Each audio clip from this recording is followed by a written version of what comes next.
I'm Anna Castner Wightman, and I'm Senior Director of Corporate Affairs for First National Bank of Omaha. I'm Cheryl Friedenbach. I'm the Financial Crimes Risk Officer for First National Bank of Omaha. FNBO is headquartered in Omaha, Nebraska.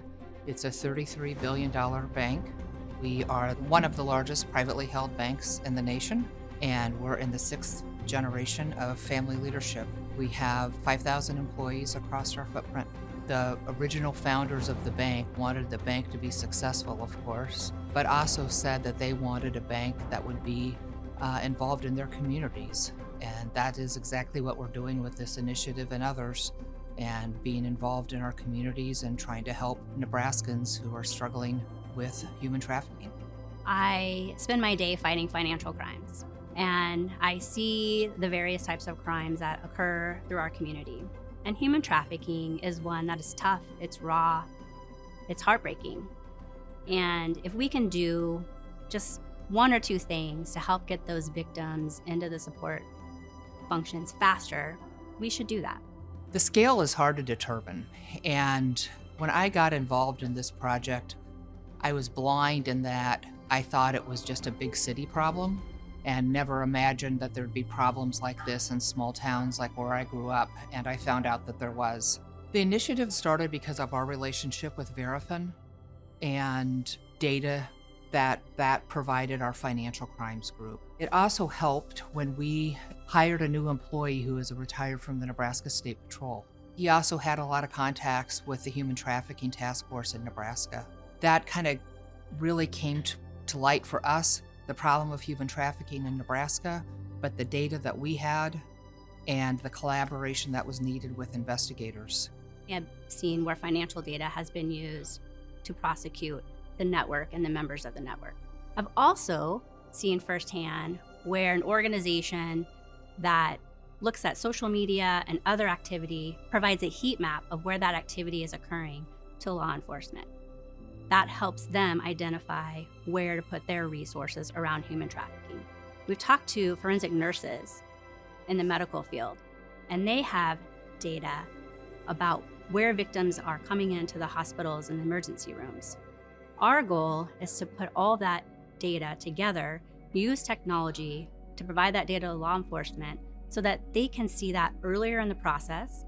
We can identify those events before they occur, or identify those events earlier in the process and get those victims into the support functions that they should be in. So the benefits of a cross-industry collaborative approach is that everyone sees a little bit different piece of the puzzle. Whether it's financial side, the medical side, public sector by law enforcement, or the transportation industry, hospitality industry, and so forth. Everyone has a piece of the puzzle. And so if we can use technology to put those pieces together, it provides law enforcement a more holistic view, again, to act on and prevent those events or identify them earlier and get the victims into the support functions for their future. This project that First National Bank is launching isn't just First National Bank.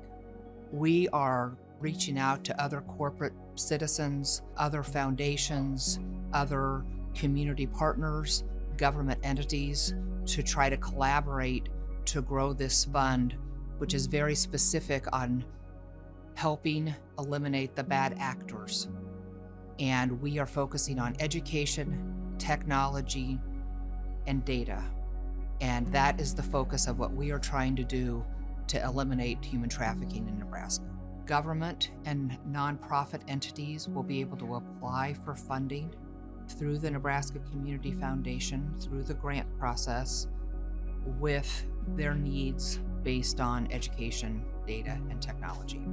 The fund will be funded through all sorts of partners across the state and nationally. By focusing on data and technology and education to identify human trafficking events and ideally prevent them, while continuing to support the wonderful efforts that occur to support victims and to transition victims, can be very impactful to the victims and our communities overall. When I found out that this was happening rampantly across the state and it knows no population boundaries, that really resonated with me. And, it's great to work for a company that wants to help in the communities and the footprint and where they do business.